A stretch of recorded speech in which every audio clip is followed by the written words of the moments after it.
Yeremia pasal 10 ayat 1 sampai 25.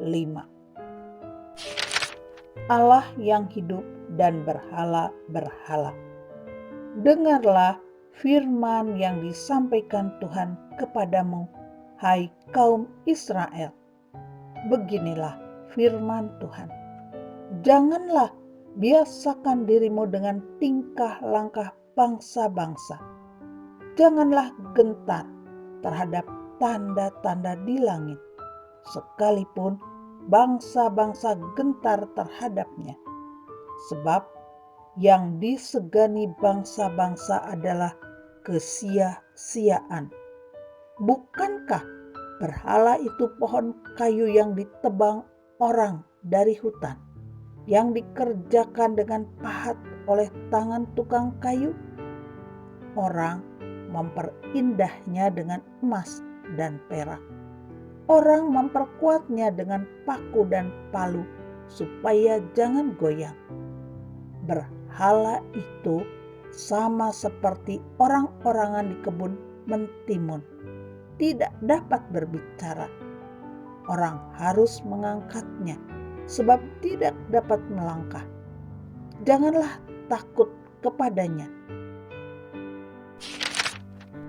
sebab berhala itu tidak dapat berbuat jahat dan berbuat baik pun tidak dapat. Tidak ada yang sama seperti Engkau, ya Tuhan. Engkau besar dan namamu besar oleh keperkasaan. Siapakah yang tidak takut kepadamu, ya Raja bangsa-bangsa?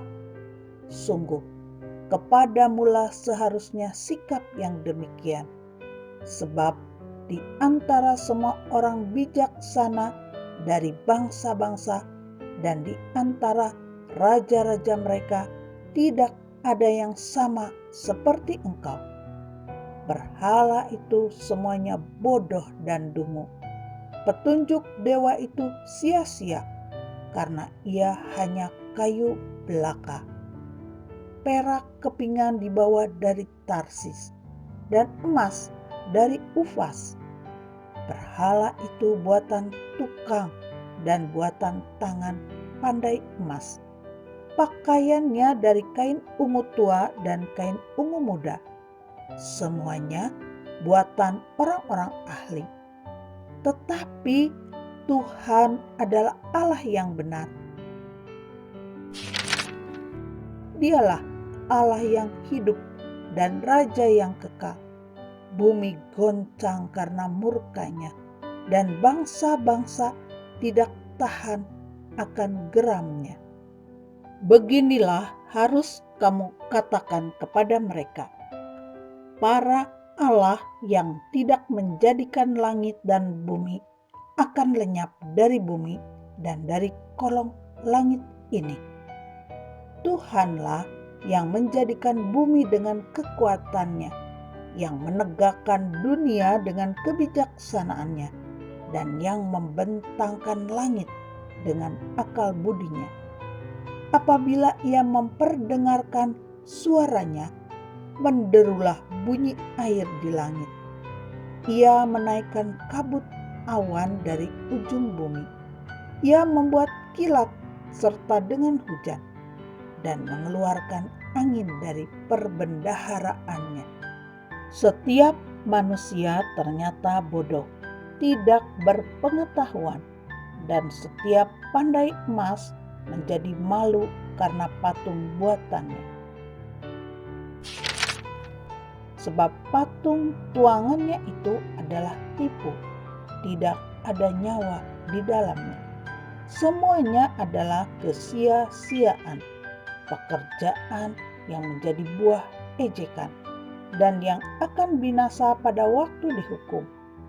Tidaklah begitu dia yang menjadi bagian Yakub, sebab dialah yang membentuk segala-galanya, dan Israel adalah suku miliknya.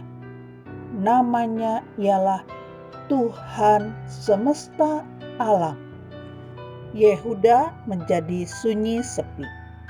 Angkutlah barang-barangmu dari negeri ini, hai orang-orang yang berada dalam pengepungan. Sebab beginilah firman Tuhan, sesungguhnya sekali ini aku akan melemparkan penduduk negeri ini, dan aku akan menyesakkan mereka supaya mereka merasakannya. Celakalah aku karena penyakitku, lukaku tidak tersembuhkan. Aku berpikir, inilah suatu kepedihan yang harus kutanggung. Kemahku sudah rusak dan semua talinya sudah putus. Anak-anakku telah pergi daripadaku. Tidak ada lagi yang mendirikan kemahku dan yang membentangkan tendaku. Sungguh, gembala-gembala sudah menjadi bodoh. Mereka tidak menanyakan petunjuk Tuhan. Sebab itu, mereka tidak berbahagia dan seluruh binatang gembalaan mereka cerai-berai.